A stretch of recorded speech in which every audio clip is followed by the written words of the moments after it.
साथियों, आज 28 फरवरी 2026 है और आज का दिन इतिहास में दर्ज हो गया। अमेरिका और इजराइल ने मिलकर ईरान पर हमले शुरू कर दिए हैं। अमेरिका ने इसे नाम दिया है ऑपरेशन एपिक फ्यूरी और इजराइल ने अपने ऑपरेशन को कहा है ऑपरेशन रोरिंग लायन।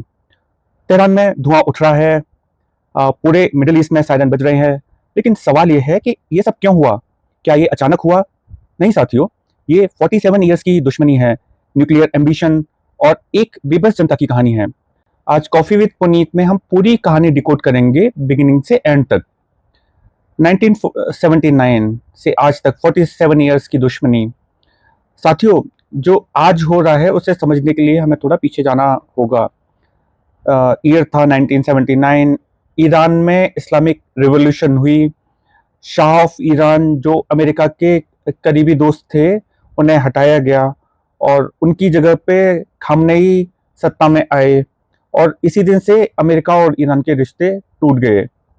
1979 में ही अमेरिकन एम्बेसी पर भी कब्जा हो गया था।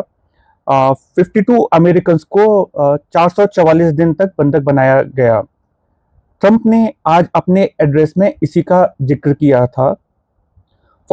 उसके बाद ईरान ने एलिजिडली हिजबुल्लाह बनाया, हमास को फंड किया, हाउती को सपोर्ट किया एलिजिडली। अक्टूबर 7, 2023 को गाजा से इजराइल पे हमला कर दिया। उसके पीछे भी ईरान का एलिजिडली हाथ बताया गया। यानी साथियों, ये दुश्मनी सिर्फ वर्ड्स में नहीं है, खून में लिखी है। और अब आते हैं हम असली मुद्दे पे, न्यूक्लियर प्रोग्राम। 2015 में ओबामा के समय में एक डील हुई थी। इसमें ईरान ने यूरेनियम एनरिचमेंट कम करने का वादा किया था। बदले में उस पर से सैंक्शन हटे। लेकिन 2018 में ट्रंप ने जब फर्स्ट टाइम वो प्रेसिडेंट बने तो उन्होंने इस डील को तोड़ दिया। ईरान ने भी कहा ठीक है, हम भी रेस्ट्रिक्शंस नहीं मानेंगे और उसके बाद से ईरान ने यूरेनियम एनरिचमेंट को और तेज कर दिया। मई 2025 में IAEA उनकी रिपोर्ट आई और उन्होंने बोला ईरान के पास इतना एनरिच यूरेनियम जमा हो चुका है जिससे 9 न्यूक्लियर वॉरहेड्स बन सकते हैं। और जून 2025 में अमेरिका और इजराइल ने पहली बार ईरान की न्यूक्लियर फैसिलिटीज पर अटैक कर दिया। वो 12 दिन का युद्ध था जिसे 12 डे वॉर भी कहा जाता है। सीज फायर हुआ लेकिन ईरान रुका नहीं। फिर नेगोशिएशन शुरू हुई। अमेरिका की शर्त थी न्यूक्लियर एनरिचमेंट को पूरी तरीके से ख़त्म करो, बैलिस्टिक मिसाइल्स प्रोग्राम है उसको बंद करो, हमास, हाउथीज, हिजबुल्लाह इन सबको सपोर्ट देना बंद करो। ईरान ने न्यूक्लियर पर कुछ हद तक हाँ कहा लेकिन मिसाइल्स पर बिल्कुल नहीं। और डील से एक दिन पहले जब ओमान के फॉरेन मिनिस्टर कह रहे थे peace deal with in reach, तभी हमले हो गए। साथियों, इस कहानी में एक एंगल और है, ईरान की अपनी जनता। दिसंबर 2025 में ईरान में प्रोटेस्ट स्टार्ट हुए।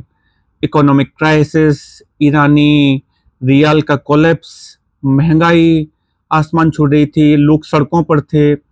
और ये प्रोटेस्ट 1979 की इस्लामिक रिवॉल्यूशन के बाद की सबसे बड़े प्रोटेस्ट थे। 100 से ज़्यादा शहरों से में लोग निकले। नारा था रिजीम चेंज। खामनेई की गवर्नमेंट ने क्या कहा? खामनेई की गवर्नमेंट ने क्या किया? उन्होंने गोलियां चलाई।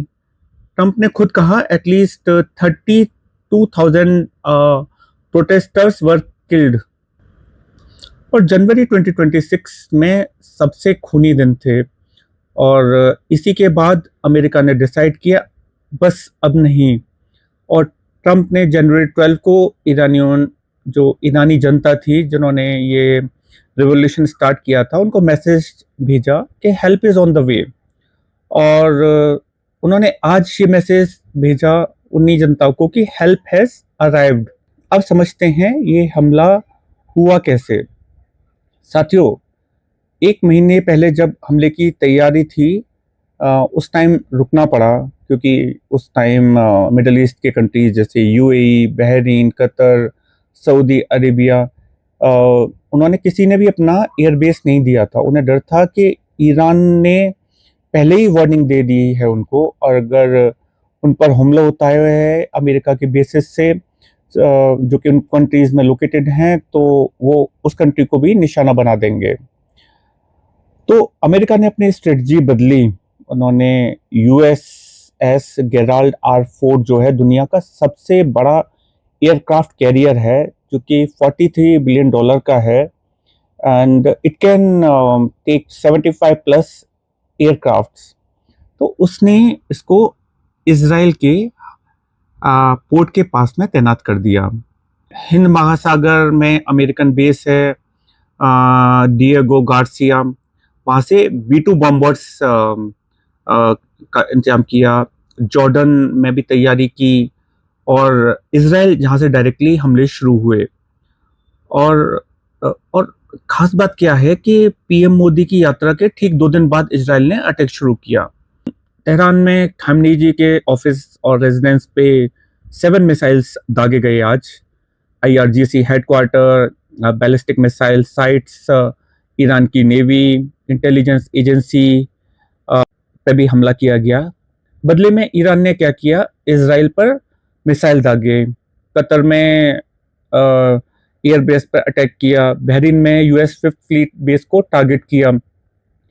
UAE में अबू धाबी में एक शख्स की मौत भी हो गई थी इस हमले से। पूरे मिडल ईस्ट में सायरन बज रहे हैं, फ्लाइट्स कैंसिल हो गई हैं, स्कूल्स बंद हैं, इंटरनेट बंद है, और ये इनका हवाई मार्ग तो ईरान ने और इजराइल ने अपना ऑलरेडी बंद कर रखा है। साथियों, आपके हर भारतीय के मन में आएगा कि इंडिया पर इस युद्ध का क्या असर पड़ेगा। पहला है क्रूड ऑयल। इंडिया अपनी ज़रूरत का एक बहुत बड़ा हिस्सा मिडल ईस्ट से लेता है। अगर पर्शियन गल्फ में टेंशन रही तो प्राइसेस बढ़ेंगे, पेट्रोल डीजल सब महंगा होगा, इन्फ्लेशन आएगी। दूसरा, यूएई, कतर, बहरीन, कुवैत में 90 से ज़्यादा, इनफैक्ट 90 लाख से ज़्यादा इंडियंस हैं, और इंडिया ने एडवाइजरी जारी की है, सतर्क रहें, ट्रैवल अवॉइड करें। इंडिया ने हमेशा ईरान के साथ ट्रेड और डिप्लोमेटिक रिलेशन बनाए रखे थे। चाबर पोर्ट हो, इंडिया का स्ट्रेटेजिक इन्वेस्टमेंट है। अगर ईरान की गवर्नमेंट बनती है, नई गवर्नमेंट आती है, तो ये देखना एक बड़ा सवाल रहेगा कि वो इसको, नई गवर्नमेंट इंडिया को कैसे देखेगी। चौथा है पीएम मोदी की टाइमिंग।